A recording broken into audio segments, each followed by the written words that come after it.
हनुमान जी के चरित्र बहुत सुहावन चरित्र है। मेघनाद के वध के लिए गए हुए श्री लक्ष्मण जब मूर्छित होते हैं, उन्हें उस अस्वस्थ अवस्था में गोद में लेकर भगवान की गोद तक पहुंचाना श्री हनुमान जी का कार्य है। उपचार के लिए सद्गुरु वैद्य को लाना श्री हनुमान जी का कार्य है और संजीवनी बूटी को लाना श्री हनुमान जी का कार्य है। अब यहां तीन हैं, भगवान, सद्गुरु और संजीवनी बूटी। वैद्य, भगवान और संजीवनी बूटी। इसका अर्थ यह है कि श्री हनुमान जी महाराज का चरित्र इतना पवित्र है, इतना पावन है, भगवान से मिलाने वाले वे हैं। सद्गुरु को हमारे जीवन में लेकर आने वाले वे हैं और भक्ति की संजीवनी बूटी लाने वाले भी वे हैं, पर्वत के माध्यम से। तो हमें संकेत यह मिलता है कि चाहे हमें सद्गुरु की आवश्यकता हो, चाहे हमें भगवान की आवश्यकता हो, चाहे वेद पुराण सम्मत भगवत भक्ति की आवश्यकता हो, ये तीन लाभ के लिए एकमात्र हनुमान जी पर्याप्त हैं। एक ही साधे सब सधे, सब साधे सब जाए। जो हनुमान जी का आश्रय लेता है उसका जीवन भगवान से जुड़ता है, सद्गुरु से जुड़ता है और वेद पुराण सम्मत भक्ति से जुड़ता है। और यही कारण है कि जब श्री सीता माता की खोज के लिए सभी वानर आ रहे थे तो हनुमान जी सबसे पीछे। पाछे पवन तनय सिरुनावा, पाछे पवन तनय, पाछे पवन तनय।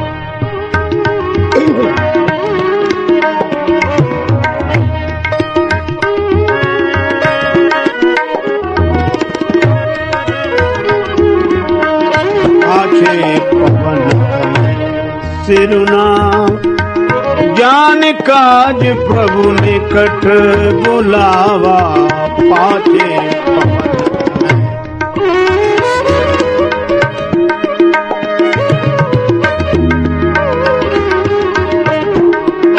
पवन तनय। हनुमान जी पीछे और सभी वानर आगे आगे, और वानर राम जी के दर्शन के लिए आगे बढ़ रहे हैं, हनुमान जी सबसे पीछे। किसी ने हनुमान जी से कहा कि भगवान के दर्शन में भी सबसे पीछे, भगवान को प्रणाम करने में भी सबसे पीछे। अरे भगवान को प्रणाम करने में तो आगे रहना चाहिए, आप इन वानरों के पीछे पीछे चल रहे हो। भगवान को प्रणाम करने का क्षण है और आप इनके पीछे आगे होना चाहिए। श्री हनुमान जी ने कहा कि किसी किसी के पीछे भी चलना चाहिए। कहा किसके पीछे चलना चाहिए? हनुमान जी बोले जो भगवान को पाने के लिए आगे बढ़ रहे हो उनके पीछे पीछे चलने में ही जीव का कल्याण है। वो भगवान को पाने के लिए आगे आगे बढ़ रहे हैं, हम उनके पीछे पीछे चल रहे हैं। और इसलिए आ गए शौक के आखिरी मोड़ पर, राह के पेचोखम देखते देखते, अब तो मंजिल पे एक दिन पहुंच जाएंगे, इनके नक्शे कदम देखते देखते। हम इनके पीछे पीछे चलें, ये जा रहे हैं हम। और दूसरा आशय यह है कि राम जी को पाने के लिए जो वानर जा रहे हैं, श्री हनुमान जी उनके पीछे चल रहे हैं। हनुमान जी ने कहा कि पीछे ही नहीं चल रहे हैं, एक दूसरा काम भी कर रहे हैं। क्या? का भगवान को पाने के लिए जैसे ही कोई आगे बढ़ता है हम उसके पीछे पड़ जाते हैं,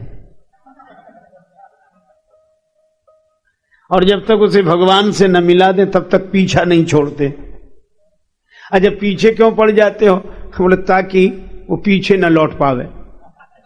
भगवान को पाने के लिए कोई आगे बढ़े तो उसे पीछे नहीं लौटने देते, पीछे पड़ के भगवान से मिलाकर ही पीछा छोड़ते हैं।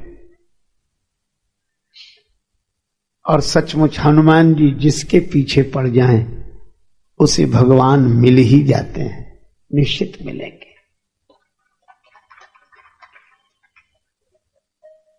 तो इनके पीछे क्यों का बंदर है, इनका क्या ठिकाना, कब आगे बढ़े कब पीछे लौट आवे।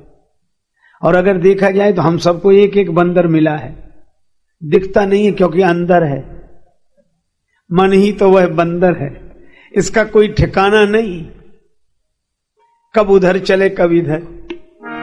एक क्षण में भोगी एक क्षण में योगी, एक क्षण में भोगी एक क्षण में योगी, पल भर में ज्ञानी पल में वियोगी, पल भर में ज्ञानी पल में वियोगी।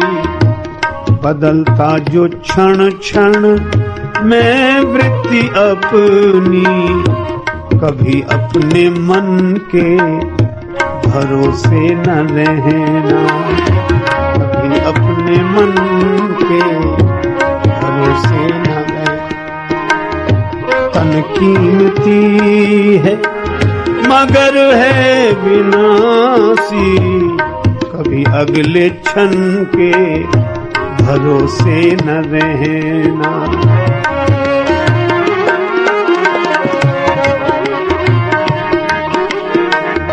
निकल जाएगी छोड़ काया को पल में, सदा श्वास धन के भरोसे न रहना, सदा श्वास।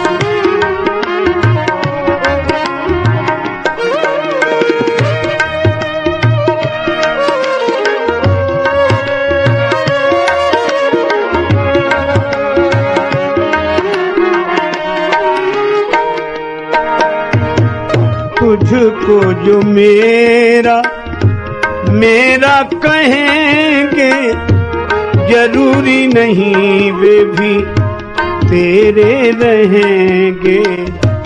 मतलब से मिलते हैं दुनिया के साथी, सदा इस मिलन के भरोसे न रहना, सदा इस मिलन।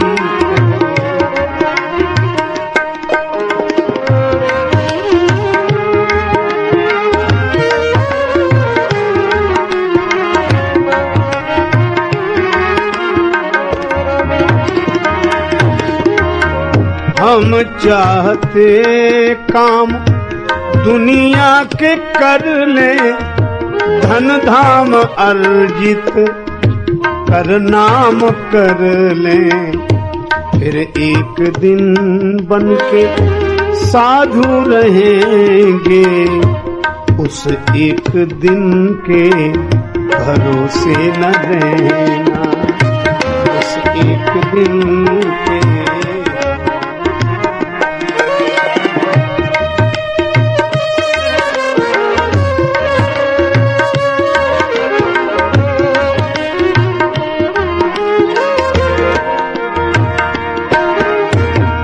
राजेश अर्जित गुरु ज्ञान कर लो, या प्रेम से राम गुणगान कर लो, अथवा श्री राम नाम रटो नित नियम से, किसी अन्य गुण के भरोसे न रहना।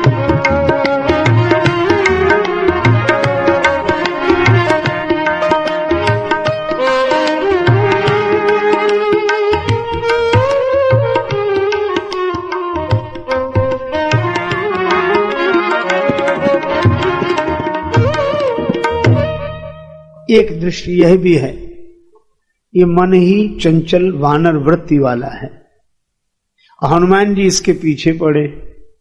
और कितना सुंदर संकेत है कि सत्संग जिसके पीछे पड़ा हो वह मन पीछे नहीं लौटता, वह तो भगवान की प्राप्ति करके ही धन्य होता है। अब एक तीसरी बात भी है, हनुमान जी का चरित्र इतना पावन चरित्र है कि यहां वानर जाएंगे, प्रणाम करेंगे, आशीर्वाद मिलेगा। यहां पाने की बात, मिलने की बात, तो मिलने की पाने की बात में हनुमान जी पीछे, और खोने की बात हो, संकट की बात हो तो हनुमान जी आगे। इसीलिए जब वानर वन में गए तो भटक गए, सबको लगा कि बिना जल के मृत्यु सन्निकट है, तृषाकुल थे सभी। श्री हनुमान जी ने पहाड़ के शिखर पर जाकर देखा, गुफा का द्वार दिखा, बहुत से पक्षी प्रवेश कर रहे थे, बहुत से बाहर आ रहे थे। समझ गए यहां जल होगा। सभी वानरों से कहा कि अनुमान सही होना चाहिए, जल होगा, आगे आगे चलो। अंगद जी प्रमुख हैं, आगे चल रहे थे, और जब गुफा की बात आई कि आगे चलो तो अंगद जी बोले मैं यहां आगे नहीं जाऊंगा। सभी ने कहा हम आपके पीछे पीछे चल रहे हैं, आप हमारे प्रमुख हैं, आगे आगे। अंगद जी ने कहा सब जगह आगे चलूंगा, गुफा में आगे नहीं जाऊंगा। कहा क्यों? बोलिए गुफा हमारे लिए अच्छी नहीं, हमारे परिवार के लिए अच्छी नहीं, क्योंकि हमारे पिता बाली और चाचा सुग्रीव का झगड़ा ही गुफा के पीछे हुआ, और जब से ये हुआ तब से हमने गुफा में आगे तो जाना ही बंद कर दिया है। पता नहीं क्या संकट हो। तब आगे कौन दिखाई देते हैं? आगे के हनुमान लीना, आगे के हनुमान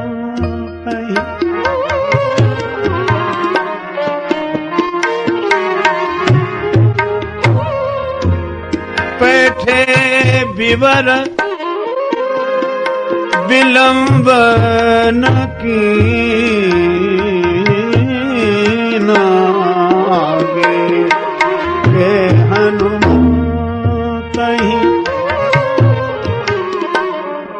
आगे के हनुमत।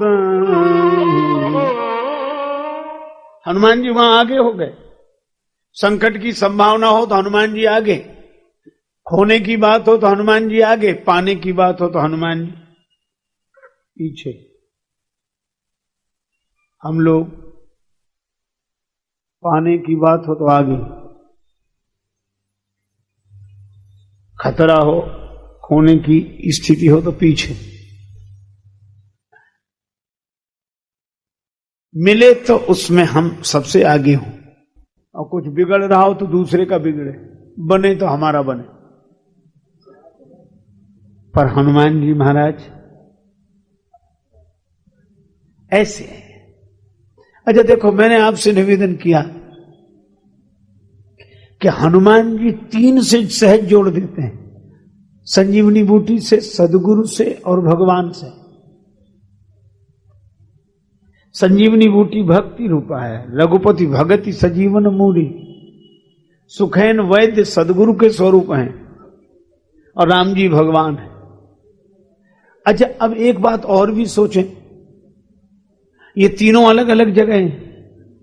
जहां राम जी हैं वहां सुखैन वैद्य नहीं, और जहां सुखैन वैद्य हैं वहां राम जी नहीं है, और जहां संजीवनी बूटी है वहां ये दोनों नहीं है। पर हनुमान जी ने तीनों को इकट्ठे कर दिया। वहीं राम जी वहीं ले आए सुखैन वैद्य को, वहीं ले आए संजीवनी बूटी, ये तीनों को इकट्ठा कर दिया। तो हमें तो यह लगता है कि इन तीनों को इकट्ठे अगर किसी एक में पाना हो तो हनुमान जी में ही तीनों मिल जाएंगे। कैसे? सदगुरु को पाना हो तो हनुमान जी, जय जय जय हनुमान गुसाई, कृपा करहु गुरुदेव की नाई। श्री हनुमान जी गुरुदेव हैं, श्री तुलसीदास जी कहते हैं कि हमने तो गुरु रूप में देखा हनुमान जी को, इसीलिए श्री हनुमान चालीसा का आरंभ भी गुरु वंदना से, श्री गुरु चरण सरोज रज, और समापन भी कृपा करहु गुरुदेव की नाई। हनुमान जी गुरुदेव हैं। अच्छा, श्री तुलसीदास जी महाराज से किसी ने पूछा गुरुदेव हैं? हाँ, गुरुदेव का काम भगवान को दिखा देना, भगवान से मिला देना और भगवान से पहचान करा देना। अच्छा, कभी कभी ऐसा होता है कि भगवान सामने भी हों, मुश्किलें होती हैं आसान, बड़ी मुश्किल से मुश्किलें होती हैं आसान, बड़ी मुश्किल से आदमी बनता है इंसान, बड़ी मुश्किल से मुश्किलें होती हैं।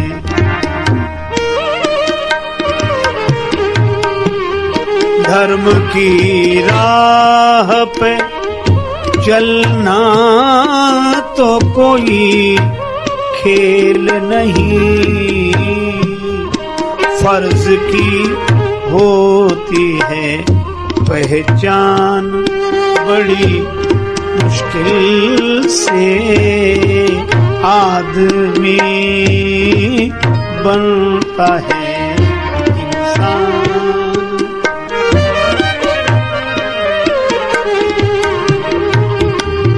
मैं की मस्ती से भी बढ़ के है खुदी की मस्ती। अभिमान का नशा हर एक नशे से बड़ा है। मैं की मस्ती से भी बढ़ के है खुदी की मस्ती। होश में आता है इंसान, बड़ी मुश्किल से मुश्किलें होती हैं।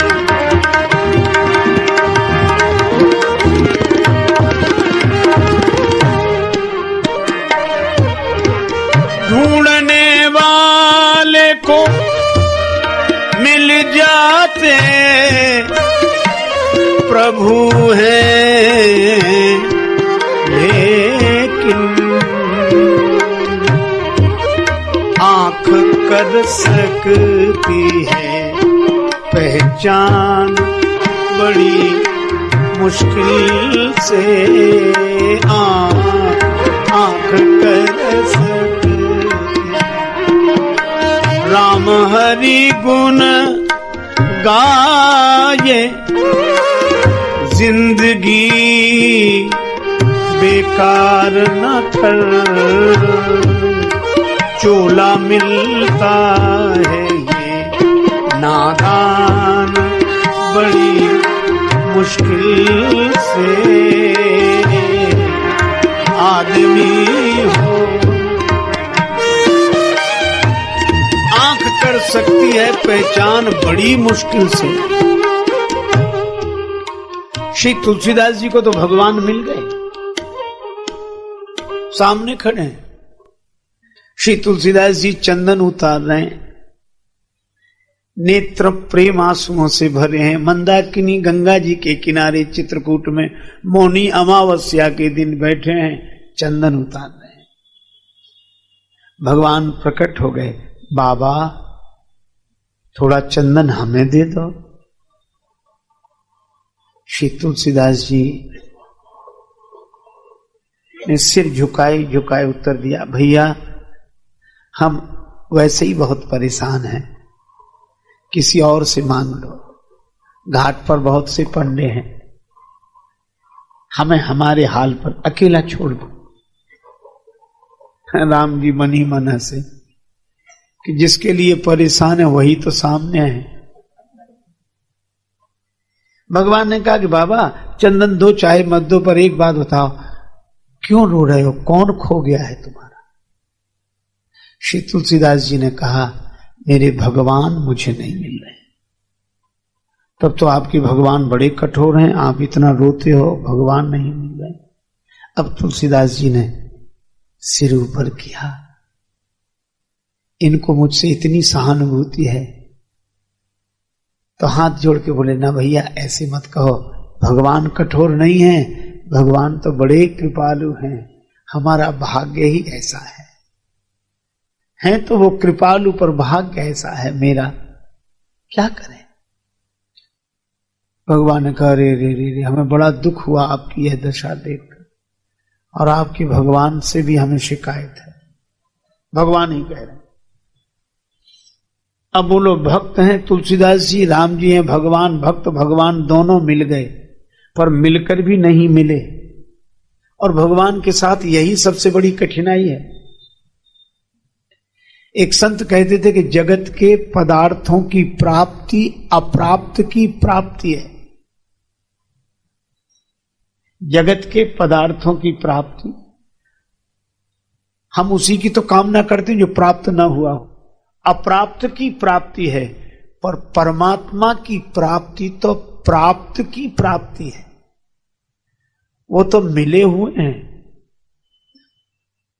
खोया होए तो फिर मिले, और रूठा ले ही मनाए, और मिला रहे फिर ना मिले, तासों कौन बसाए। भगवान मिले हैं, दिख रहे हैं फिर भी नहीं दिख रहे। नियरे होए सूझत नहीं, लानत ऐसी जिंद, तुलसी या संसार को भयो मोतिया बिंद। आंख ठीक नहीं है, पर आंख का मोतिया बिंद, ज्ञान वैराग्य के नेत्रों में राग द्वेष का मोतिया बिंद आ गया है। अंजन चाहिए, और अंजन भी कौन सा? गुरुपद रज मृदु मंजुल अंजन। जिन आंखों से राग द्वेष के कारण हम परमात्मा को नहीं देख पाते, मन की उन्हीं ज्ञान वैराग्य की आंखों में जब राग द्वेष का मोतिया बिंद मिटाने के लिए गुरुदेव के चरण धूलि का अंजन लगाते हैं, तब हम भगवान को देख पाते हैं। यह गुरुदेव की महिमा है। तो भक्त हैं तुलसीदास जी, राम जी हैं भगवान, लेकिन आवश्यकता है गुरुदेव की। तो गुरुदेव बनकर बोले कौन? हनुमान जी। आवाज सुनाई पड़ी, श्री रघुवीर खड़े हैं सन्मुख, तुलसी तू क्यों रोता, सफल करो दृग हनुमान जी, बोले बनकर तोता।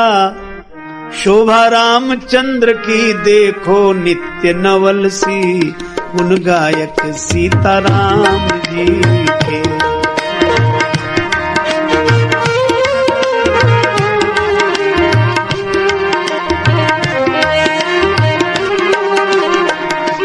सदगुरु चक्रवर्ती सुच सरल संत श्री तुलसी, गुण गायक सीताराम जी के। सदगुरु चक्रवर्ती सुच सरल संत श्री तुलसी, गुण गायक सीताराम जी के।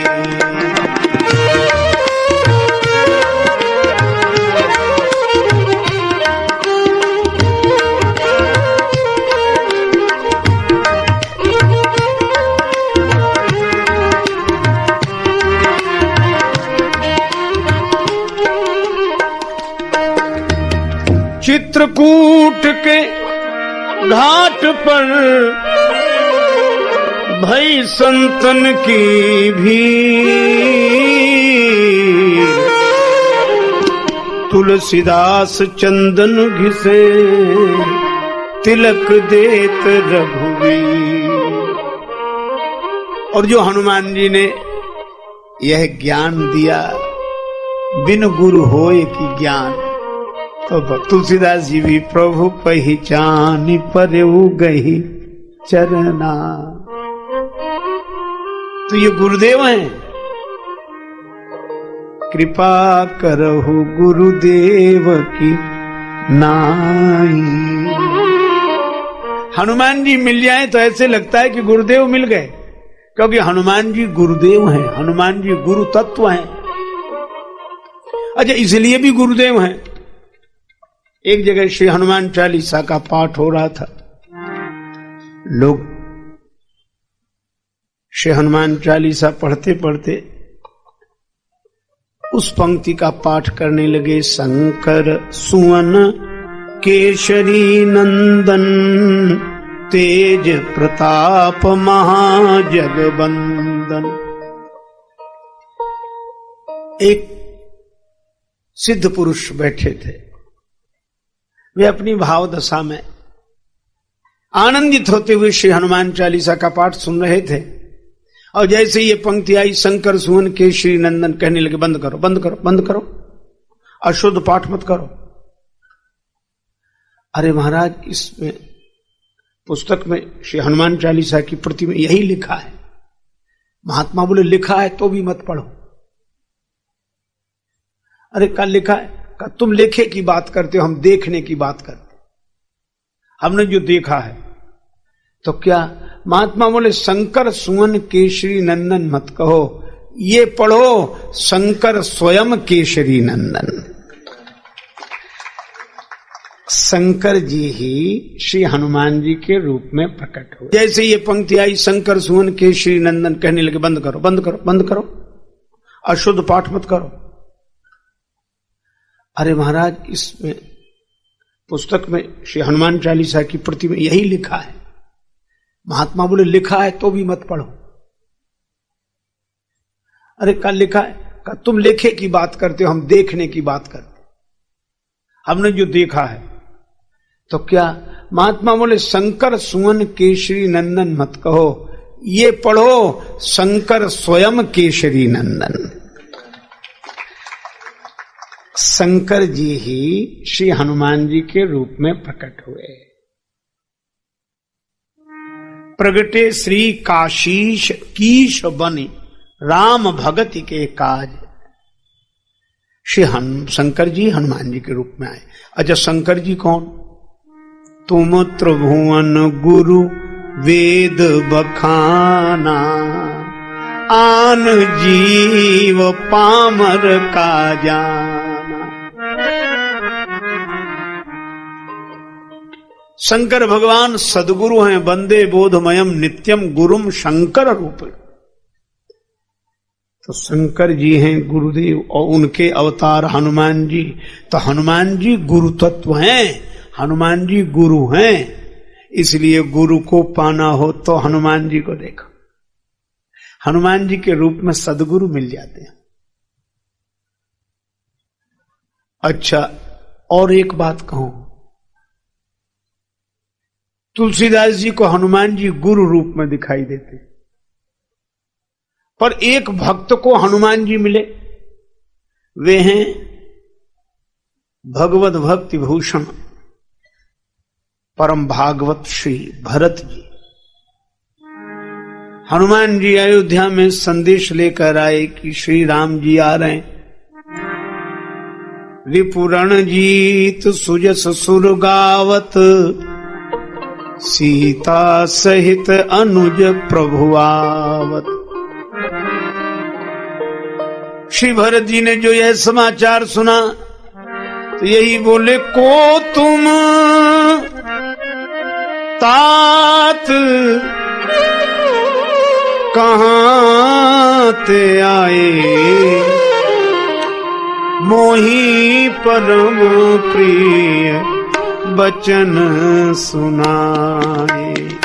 मोही परम प्रिय बचन सुनाए, मोही परम प्रिय बचन सुनाए। आप कौन हैं? इतने परम प्रिय वचन सुनाने वाले कौन हैं?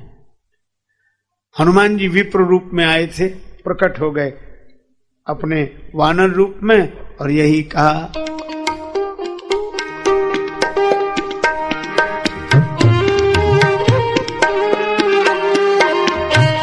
रुत सुत में कपि हनुमाना, रुत सुत में कपि हनुमाना, नाम मोर सुनो कृपा निधाना, नाम मोर कृपा निधाना, नाम मोर सुनो।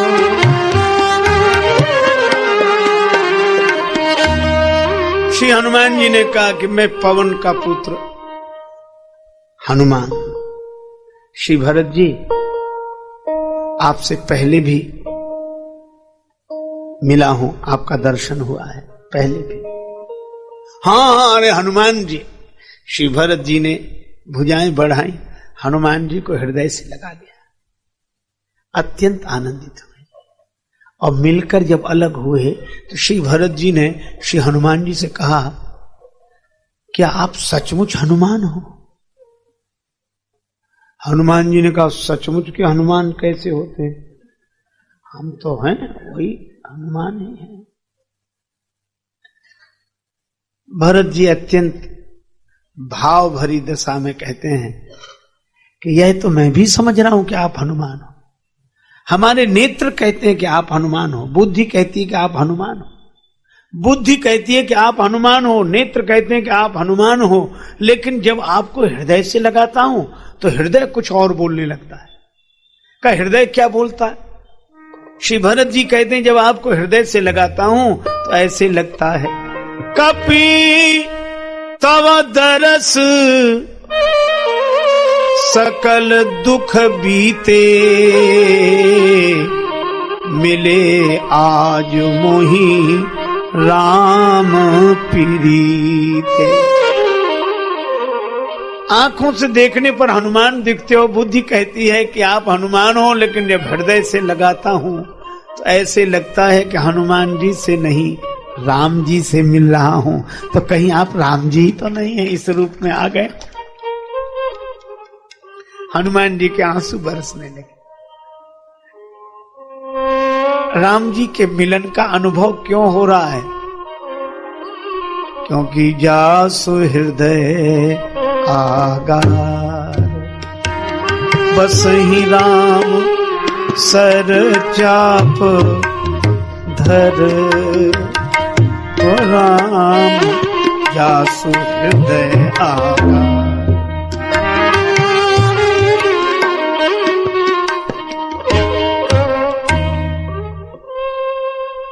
हनुमान जी भगवान से भरे हैं, इसलिए उनका मिलन उनका है ही नहीं, वो है ही नहीं। और जब वो हो तो लगे कि वो हैं। अच्छा देखो, आपको एक बात बताएं, सूर्य उदय तो होता है पर दीवार के कारण प्रकाश भीतर नहीं आ पाता है। जैसी प्रकाश बाहर भीतर आना चाहता है दीवार, अच्छा अगर दीवार की जगह द्वार हो तब तो प्रकाश को आने में कोई कठिनाई नहीं, द्वार से तो प्रकाश पहुंच जाता है, दीवार से नहीं पहुंचता। और दीवार और द्वार में अधिक अंतर नहीं है। द्वार में कुछ लगा दो तो द्वार ही दीवार है, और दीवार में से कुछ हटा दो तो दीवार ही द्वार है। द्वार में कुछ लगा दो तो द्वार ही दीवार है, और दीवार में से कुछ हटा दो तो दीवार ही द्वार है। इसी तरह जिनके जीवन में द्वार और दीवार का अंतर स्पष्ट हो गया, अर्थात जिनकी जिंदगी की दीवार में से अहंकार का कुछ हट गया, तो ये जिंदगी दीवार नहीं द्वार बन जाती। अहंकार का कुछ हटते ही जिंदगी दीवार नहीं द्वार बन जाती है, और अहंकार का कुछ लगते ही यह द्वार ही दीवार बन जाता है।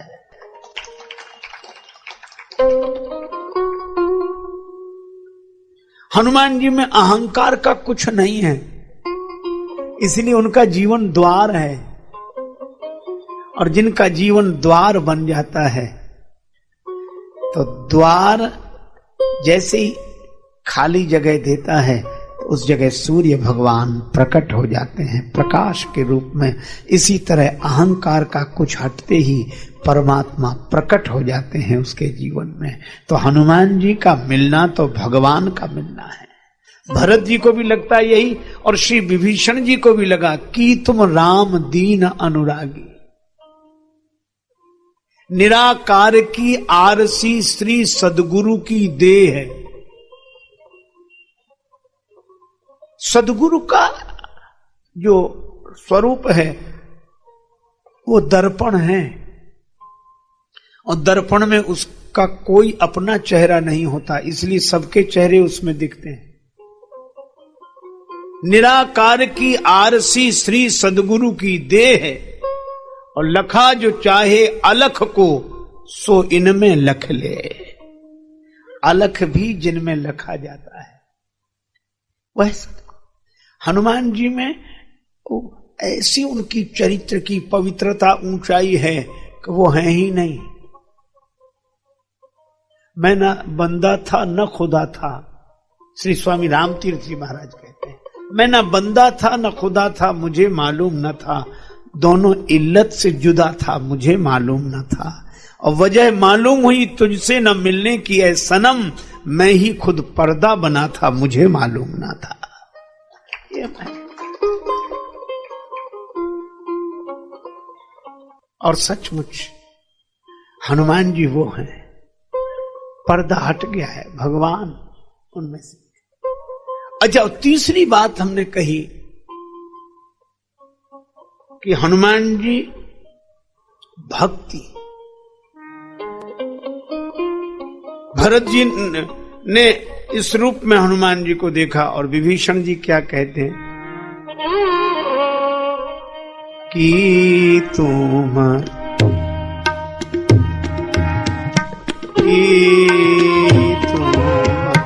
हरि दासन मां को की तुम हरि दासन मां को की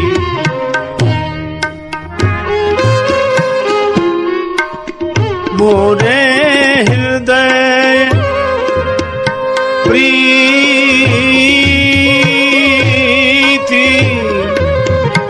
अति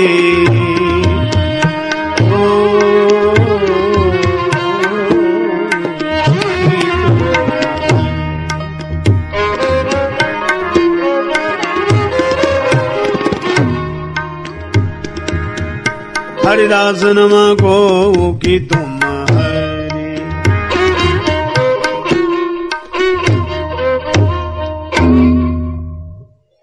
श्री हनुमान जी को देखकर विभीषण जी के मन में प्रेम उमड़ रहा, ये भक्ति। तो ये प्रेम क्यों उमड़ रहा है? क्योंकि हनुमान जी के पास भक्ति प्रमाण राम रसायन तुम्हारे पासा।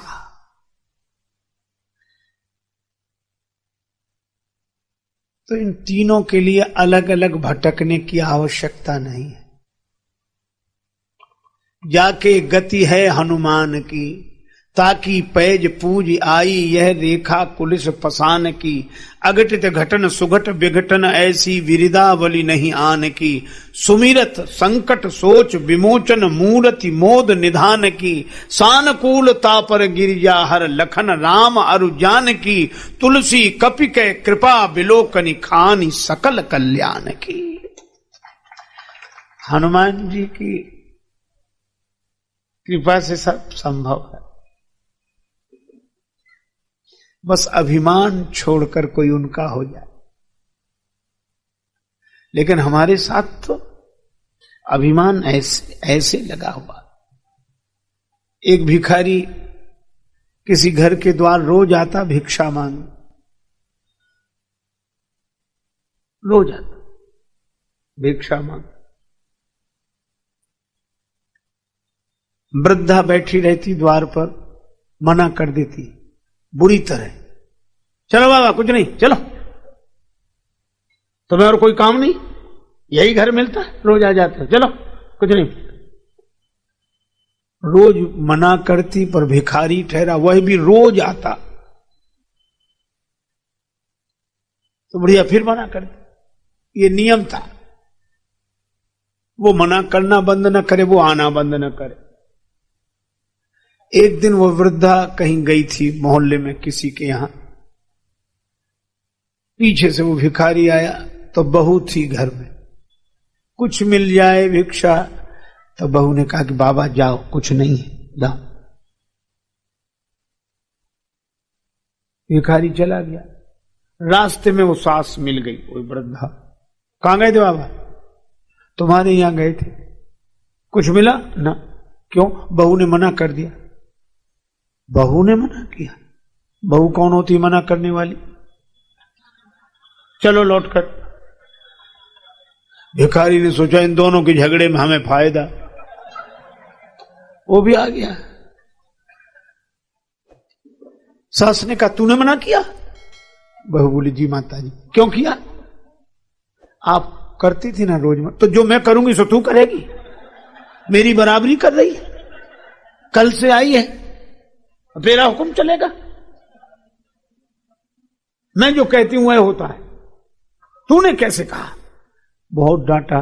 बहू बोली गलती हो। गलती? अच्छा गलती है ये, मेरी बराबरी कर रही है, अपराध है, बहुत बड़ा अपराध। माता जी हाँ, बहुत डांटा। भिखारी ने सोचा कि अब ठीक है, लेकिन बहू को डांटती हुई सास बोली मना करती तो मैं करती, तू कौन है मना करने वाला? और इतना कहकर भिखारी से बोली बाबा अब मैं मना करूं, कुछ नहीं है, जाओ।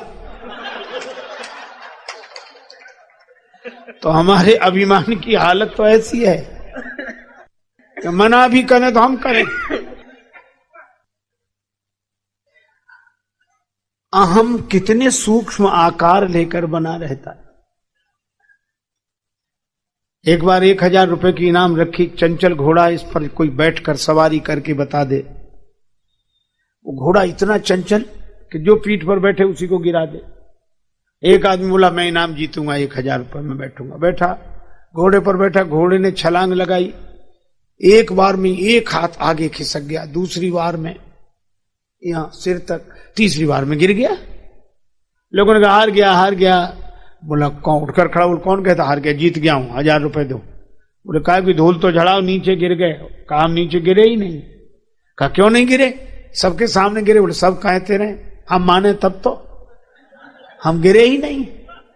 गिरे नहीं तो फिर घटना क्या घटी? उसने कहा हम तो प्रगतिवादी हैं। घोड़े ने छलांग लगाई, एक हाथ आगे बढ़ गए, दूसरी छलांग में सिर तक आ गए, और तीसरी छलांग में गिरे। गिरे नहीं, हम तो आगे बढ़ रहे थे, अब घोड़ा ही खत्म हो जाए तो हम क्या करें? कुछ लोग ऐसे भी गिरने को भी गिरना नहीं मानते, दुर्गति को भी प्रगति। हम तो आगे बढ़ रहे थे। एक आदमी रास्ते से जा रहा था, दूसरा आदमी छत पे टहल रहा था, पान खाए हुए था, बिना सोचे समझे पान की पीक नीचे चला दी, और राहगीर बेचारा टोपी लगाई, उसके सिर पे गिरी। तो उसने ऐसे देख के कहा कि भाई साहब नीचे देखकर नहीं थूक सकते? तो भी उसको गलती मान के, भाई गलती हो गई, माफ करो भाई ना। कहा कि भाई साहब नीचे देखकर नहीं थूक सकते। क्या बोला? तुम ऊपर देखकर क्यों नहीं चलते? उसने कहा गनीमत है कि ऊपर देखकर नहीं चल रहे थे, नहीं सिर का स्थान मुंह ही होता। अभिमानियों की ऐसी ऐसी हालत है महाराज। दो में झगड़ा हुआ, एक ने कहा ऐसा तमाचा मारेंगे कि तुम्हारे 32 दांत नीचे आ जाएंगे। दूसरा भी गुस्से में था, कहा हम ऐसा तमाचा मारेंगे कि तुम्हारे 64 दांत नीचे आ जाएंगे, 64। तो तीसरा बोला जरा होश में, 64 होते भी हैं तो भी गलती नहीं मानी। क्या बोला? हम जानते थे हम दो के झगड़े में तुम तीसरे जरूर बोलोगे, तो 32 उसके, 32 तुम्हारे, 64 पूरे।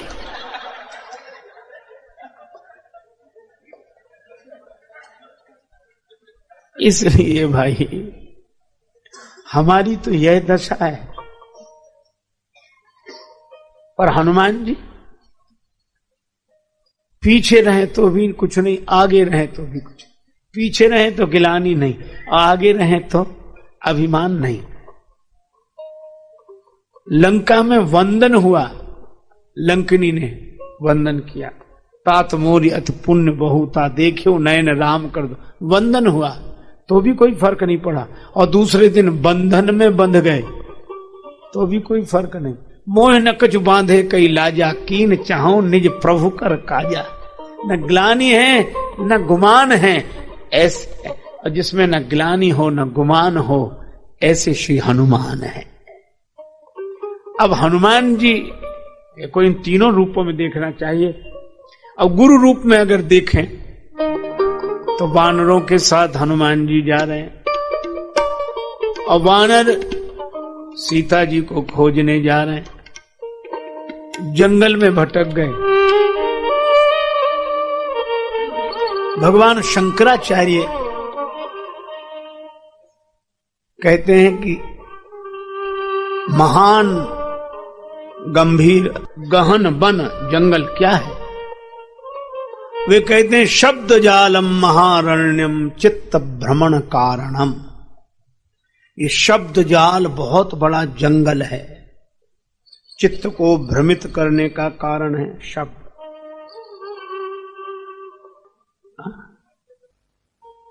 शब्द जाल का जंगल। अच्छा जरा इस पर विचार करें। भगवान शंकराचार्य कहते हैं कि शब्द जाल का जंगल है, लेकिन क्या यह भी शब्द नहीं है? जैसे कोई कहे कि तुम सत्य स्वरूप हो, आनंद स्वरूप हो, चैतन्य हो, यह सत्य तो है, पर क्या यह भी शब्द नहीं है?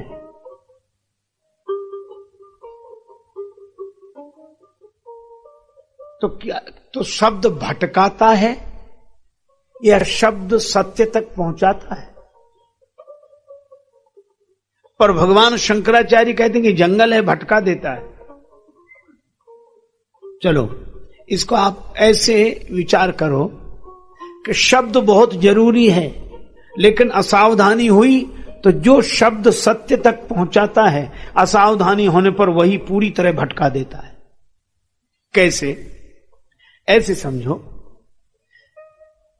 कि जैसे हम लोग दुनिया भर देखना चाहें तो देखते ही हैं, भगवान ने आंखें दी हैं, अकल दी है, देख लेते हैं। लेकिन अगर अपना चेहरा देखना हो तो दर्पण की जरूरत है कि नहीं? तो दर्पण के बिना चेहरे का ज्ञान होगा? नहीं होगा।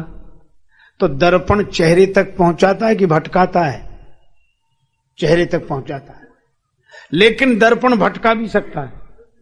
कब भटका देता है? कि जब हम चेहरा देखते हैं दर्पण में तो कहां दिखता है? वहां दर्पण में दिखता है। अच्छा आप विचार करो, क्या दर्पण में चेहरा है? विडंबना यही है कि जहां दिखता है वहां होता नहीं है, और जहां होता है वहां दिखता नहीं है। जहां होता है वहां दिखता नहीं, और जहां दिखता है वहां होता नहीं।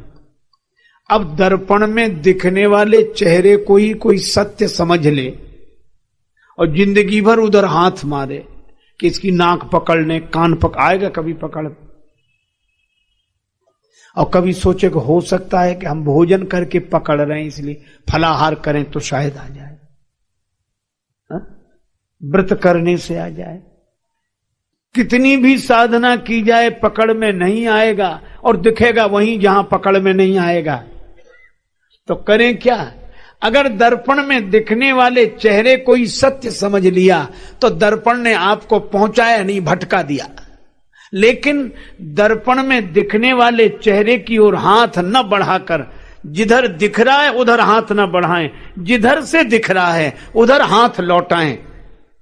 तो उधर दिखने वाली नाक उधर हाथ बढ़ाने से पकड़ में नहीं आती, इधर लौटाने से जब इसे पकड़ते हैं तो उधर वाली अपने आप पकड़ में आ जाती है। तो देखना उधर पड़ता है, पाना इधर होता है। इसी तरह सत्य का चेहरा शब्द के दर्पण में दिखाई देता है, लेकिन सत्य शब्द में नहीं होता है, सत्य शब्दातीत होता है। इसलिए देखो शब्द में, पाओ कहीं और। हा? भगवान श्री राम कृष्ण देव कितना सुंदर उदाहरण देते हैं कि पंचांग बिल्कुल सही सूचना देता है कि इतने समय इस दिन इतना पानी बरसेगा। बिल्कुल सही सूचना, पंचांग देखकर बताया कि इस समय तो वर्षा का योग है, सही सूचना। पर वे कहते हैं कि पूरे पंचांग को निचोड़ डालो, एक बूंद भी पानी नहीं गिरेगा उससे।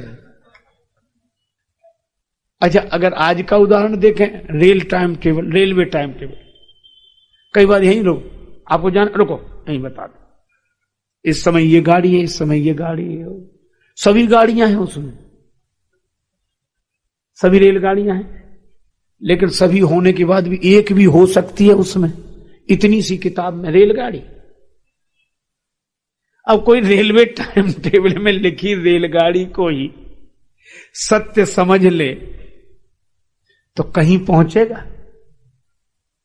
कहीं नहीं पहुंचेगा। लेकिन दूसरी बात भी है, दूसरी बात यह है कि अगर रेलगाड़ी में लिखी हुई रेलगाड़ियों को असत्य समझ ले तो भी क्या कहीं पहुंचेगा? तब बड़ी विचित्रता है। उसमें लिखी हुई रेलगाड़ी को सत्य भी समझना है और सत्य नहीं भी समझना है, क्योंकि उसमें लिखा बिल्कुल सत्य है पर वहां मिलेगा नहीं। इसी तरह कुछ लोग हैं जो ग्रंथों का विरोध करने लगते हैं, निंदा करने लगते हैं, और कुछ लोग हैं जो ग्रंथों के शब्द और अक्षर को बस ऐसा पकड़ लेते कि बस शास्त्र, और शास्त्र को ही शस्त्र बना के प्रहार करते रहते। दो ही तरह के लोग होते हैं, कुछ लोगों के हाथ में शस्त्र होता है, कुछ लोगों के हाथ में शास्त्र। और शस्त्र का अगर अभिमान आ जाए तो वे लोग भी समाज को कम नहीं सताते, और शास्त्र का अगर अभिमान आ जाए तो वे लोग भी समाज को कम नहीं सताते। इसलिए भाई, शास्त्र तो ऐसे समझो जैसे पंचांग, शास्त्र तो ऐसे समझो जैसे रेलवे टाइम टेबल। ये बात सही है कि पुस्तक, उसका नाम है पुस्तक, उस तक नहीं पहुंचाती। ये केवल पुस्तक है, अंग्रेजी बोलते पुश करो। ये पुस्तक मतलब उस दिशा में धक्का देने के लिए है। लेकिन फिर वही बात कहें, उस तक भले ही ना पहुंचाए, लेकिन पुस्तक के बिना कोई उस तक पहुंचा भी नहीं है आज तक। रेलवे टाइम टेबल में देखे बिना कोई सही रेलगाड़ी तक पहुंचा भी नहीं है। लेकिन अगर कोई रेलवे टाइम टेबल में लिखी हुई रेल को ही सत्य समझे, या भगवान श्री रामकृष्ण देव के दिए हुए उदाहरण के अनुसार पंचांग में पानी की सूचना पाकर कोई पंचांग से ही पानी पाकर प्यास बुझाना चाहे, बस यही होती है कठिनाई। शब्द के दर्पण में सत्य का चेहरा देखना चाहिए, लेकिन शब्द में दिखने वाले सत्य को ही सत्य न समझें, देखें वहां और पाएं यहां।